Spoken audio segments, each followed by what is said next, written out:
Langkah senyap PSSI naturalisasi Jairo Ridowol, pemain keturunan yang bisa jadi andalan STY di Piala Asia U23 2024, tumbangkan Vietnam ranking FIFA Timnas Indonesia meroket. Simak informasi selengkapnya sebagai berikut.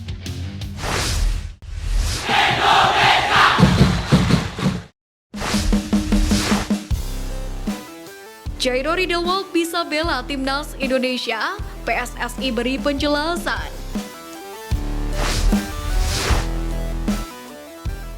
Akhir-akhir ini Indonesia tengah aktif menaturalisasi pemain yang memiliki darah Indonesia untuk memperkuat kedalaman tim. Terkini nama Jairo Ridowol tengah ramai menjadi perbincangan.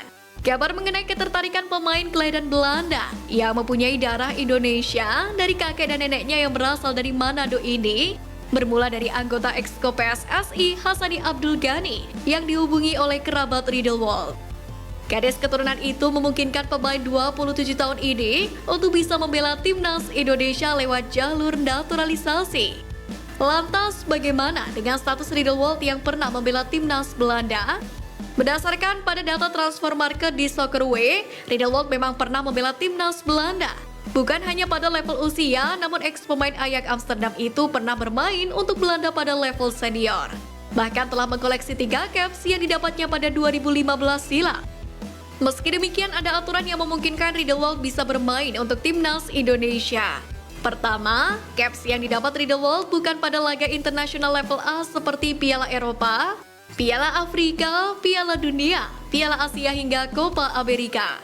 Kedua, pada 2021, FIFA mengatur bahwa pemain bisa pindah asosiasi jika usianya belum 21 tahun saat membela negara lamanya. Sementara Ridowol mendapatkan caps bersama Belanda pada usia 19 tahun. Jadi, secara teori, Ridowol bisa bermain untuk Timnas Indonesia. Menanggapi simpang siur mengenai berita pemain keturunan, PSSI melalui Arya Sinulinga mengatakan bahwa sebenarnya PSSI saat ini bekerja dalam senyap terkait proses naturalisasi para pemain. Hal ini dilakukan karena PSSI tak ingin memberikan harapan-harapan ke supporter. Untuk itu PSSI memilih lebih hati-hati dalam mengungkapkan proses naturalisasi para pemain.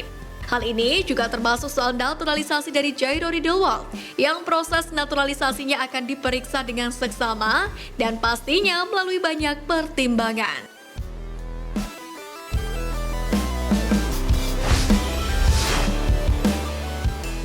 Pemain keturunan yang bisa jadi andalan STY di Piala Asia U23 2024.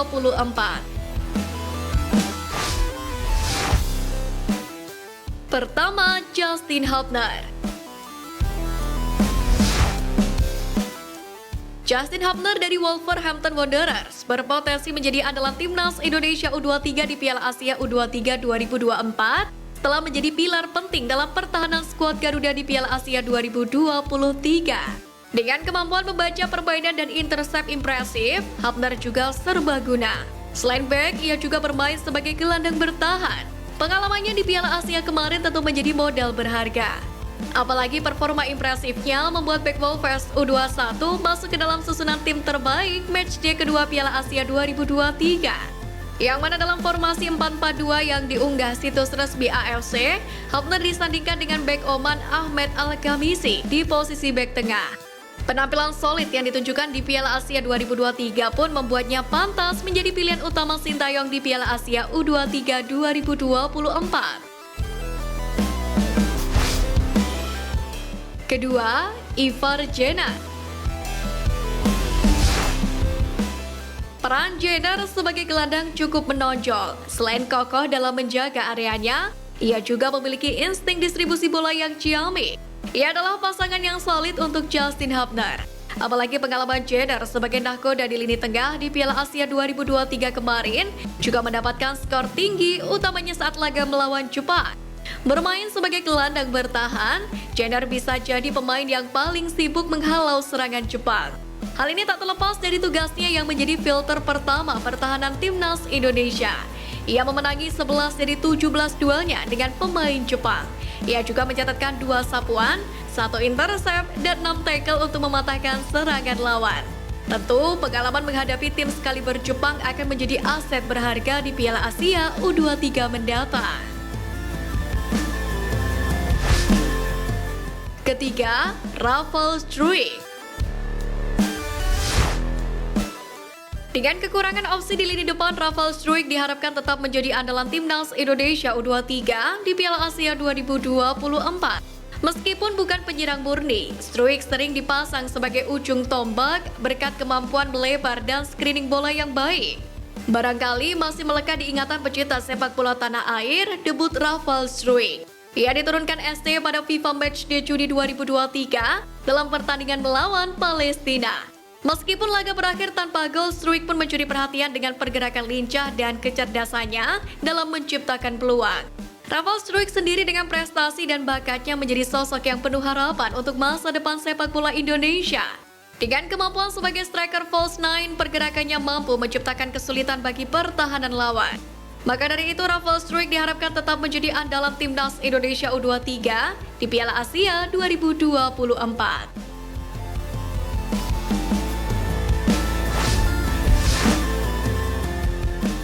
Tumbangkan Vietnam, ranking FIFA Timnas Indonesia meroket.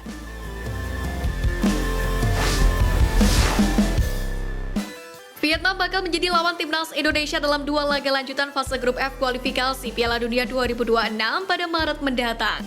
Seiring persiapan yang dilakukan kedua tim, publik Vietnam lewat salah satu medianya dibuat ketakutan dengan kekuatan Timnas Indonesia yang semakin bertambah. Selain karena bertambahnya pemain keturunan dari Eropa, faktor posisi Timnas Indonesia di tabel klasemen grup F kualifikasi Piala Dunia 2026 sementara pun sangat berpengaruh. Di mana saat ini Vietnam duduk di peringkat kedua klasemen grup F dengan 3 poin. Sementara Timnas Indonesia di dasar klasemen. Hasrat ingin memperbaiki posisi di klasemen inilah yang disoroti oleh Soha.vn. Kekuatan skuad Garuda bahkan diklaim lebih kuat dibandingkan di Piala Asia kemarin. Kekalahan di Piala Asia 2023 Qatar kemarin memang bak sebuah trauma bagi timnas Vietnam. Kegagalan di laga kunci melawan skuad Garuda membuat skuad asuhan Philippe Troussier tereliminasi lebih awal. Dijelaskan oleh Soha bahwa tak bisa dibantah, timnas Indonesia bermain lebih baik, sehingga sukses memberikan tekanan besar pada pertahanan Vietnam berkat keunggulan fisiknya. Dalam hal ini, kemenangan memang wajib bagi timnas Indonesia untuk menjaga peluang lolos ke putaran ketiga. Selain itu, 2 pertandingan pada Maret nanti juga akan berpengaruh pada poin kedua tim di peringkat FIFA. Pasalnya, jika timnas Indonesia berhasil mengamankan kemenangan pada leg 1 ini, maka skuad Garuda akan mengantongi plus 15,42 tambahan poin. Sementara jika bermain imbang, pasukan STY akan mendapatkan plus 2,92 poin. Sementara jika kalah, Garuda akan mendapatkan pengurangan poin sebesar min 9,58. Perhitungan yang sama pun berlaku untuk leg kedua saat timnas Indonesia bertandang ke markas skuad The Golden Star Warriors di Hanoi, Vietnam.